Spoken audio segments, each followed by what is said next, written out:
Implementa BIM para lograr una mayor rentabilidad en tus proyectos. Soy María José de Tesanos, CEO de MDT Arquitectura, y te doy la bienvenida al podcast de BIM Online. Estoy aquí para compartir contigo mis conocimientos y experiencia trabajando en proyectos con BIM para que puedas tomar acción y avanzar en el proceso de implementar BIM, que traerá más eficiencia y productividad a tus proyectos.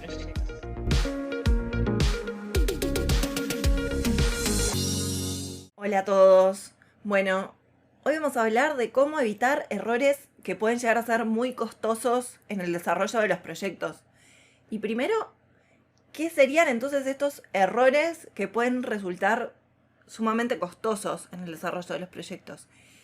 Y en realidad me parece que tiene que ver con, por ejemplo, que no se dilaten los tiempos de los proyectos, que se cumpla con el proyecto en tiempo y forma, que yo no tenga que generar retrabajos, que pueda desarrollar el proyecto con los recursos que planifiqué y en el tiempo que lo planifiqué.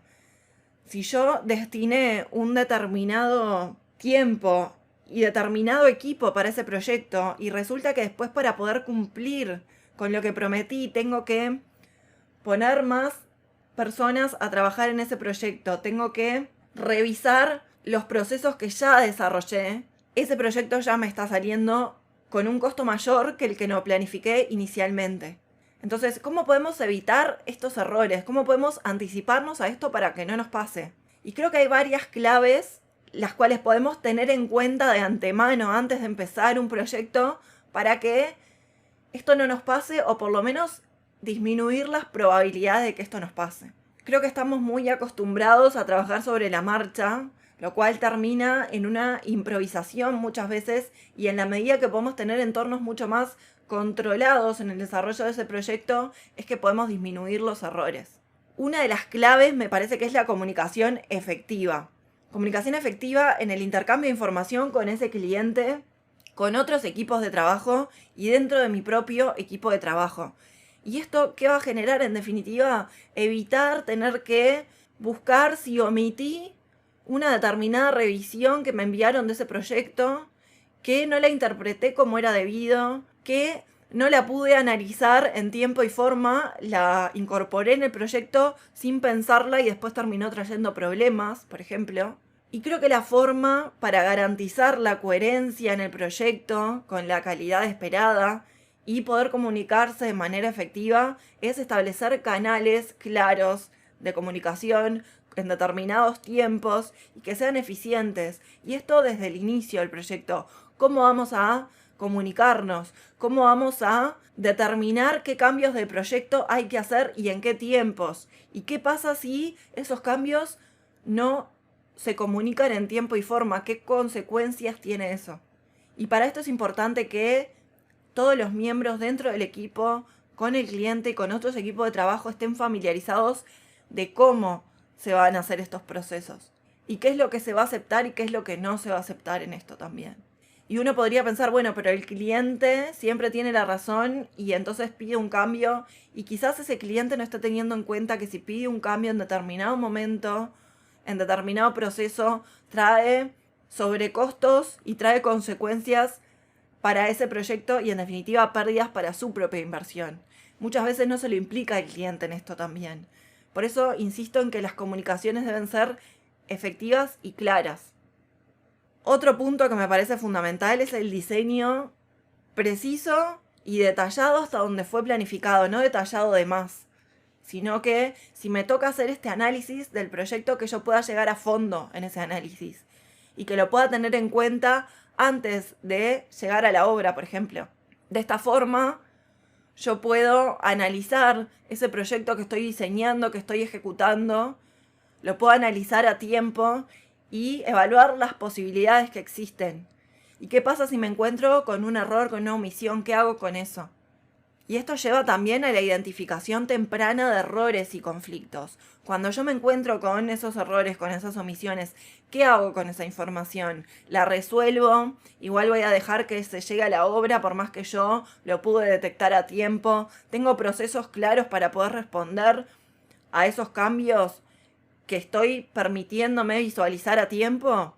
Porque esto en definitiva es lo que va a evitar problemas más costosos. En la medida que yo llego a la obra y lo tengo que resolver de forma improvisada, destinando recursos y mano de obra a ejecutar de determinada forma y después tengo que volver para atrás, eso tiene un costo. Y además tiene un tiempo. Y por supuesto que existen herramientas para la detección de conflictos y la validación y análisis de los modelos BIM. Pero se debe fomentar una cultura de pensamiento en la resolución de estos conflictos dentro del equipo del proyecto, teniendo claro cuáles son las responsabilidades de cada uno, qué le corresponde a cada uno y además una cultura de colaboración en la que todas las partes estén involucradas en resolver ese conflicto. Por eso, otro punto clave es la colaboración efectiva entre las distintas disciplinas y con los distintos contratistas. Esto va a ser vital para justamente evitar errores costosos al momento de llegar a la obra. Y por eso se deben establecer procesos claros en el intercambio de esta información y en la colaboración. ¿Cómo van a hacer esos intercambios? Si yo me encuentro con determinado conflicto, ¿a quién le corresponde ese cambio? Y en la medida que existe, y esto es, me parece que clave, un rol de coordinación y de llevar adelante, conciliando todas las partes y resolviendo los conflictos y validando esa información que se decidió y se acordó al inicio del proyecto a quién le correspondía, en la medida que existe ese rol que maneja con una visión mucho más global toda la información del proyecto, es que se pueden resolver los conflictos de forma ágil y eficiente, ¿no? Me parece que ese rol es vital. Y este rol también es vital para otro punto clave, que es la gestión eficiente de la información. Verificar que ese proyecto cumpla con esos requerimientos del cliente, que esos requerimientos del cliente estén correctamente documentados y sean entendidos, y que después exista esa coordinación de las distintas disciplinas para poder llevar adelante ese proyecto y que además se gestionen todos los cambios que se fueron dando en el desarrollo del proyecto. Y para esto es sumamente importante establecer protocolos claros en la gestión de la información, en la documentación y en la coordinación, teniendo claro además entre las distintas disciplinas, entre los distintos equipos de trabajo, qué herramientas se van a utilizar, cómo se van a utilizar y en qué formato deben ser entregables para que los demás equipos de trabajo puedan analizarlas y utilizarlas, evitando, por ejemplo, conflictos de versiones, evitando conflictos de pérdida de información y dolores de cabeza posteriores, ¿no? Durante el transcurso del proyecto, cuando se pudieron evitar acordándose de antemano. Por eso la documentación y la gestión eficiente de los cambios determinada a tiempo también es vital para el éxito del proyecto, para generar estos cambios de manera eficiente sin extender los costos, los plazos y manteniendo además una trazabilidad y una coherencia en el desarrollo del proyecto en todo momento. ¿Quién pidió ese cambio? ¿Cuándo lo pidió? ¿Lo pidió dentro de los plazos establecidos? ¿Quién va a realizar ese cambio? ¿Cómo lo va a entregar y en qué momento? ¿Dentro de ese desarrollo o queda por fuera y se entrega después? Bueno, para esto se deben establecer procesos claros en la documentación, pero también en la gestión de los cambios. ¿Se entregó ese cambio de la forma que fue acordada para que ese cambio justamente se entendiera en tiempo y forma? ¿O como no quedaron claros esos cambios, se generan contradicciones, faltas de comunicaciones y idas y vueltas en distintas revisiones de ese proyecto? Por eso también es sumamente importante poder presentar y visualizar ese modelo de manera eficiente, que sea claro, que todas las partes puedan analizar ese modelo de la misma forma, que sea accesible, para que después no existan omisiones en el análisis o en la visualización de que otra disciplina, otro subcontrato no pudo ver esa parte del proyecto y se omitió que eso así no iba a funcionar. Y esto sirve también en la medida que al momento de acordar cómo se van a resolver determinados conflictos en el proyecto, cada parte, cada equipo de trabajo, cada disciplina, desde su especificidad, puede determinar cuál es la mejor forma para resolver ese conflicto. Y muchas veces, cuál es la forma más rentable, más económica y más eficiente y más rápida para resolver ese conflicto.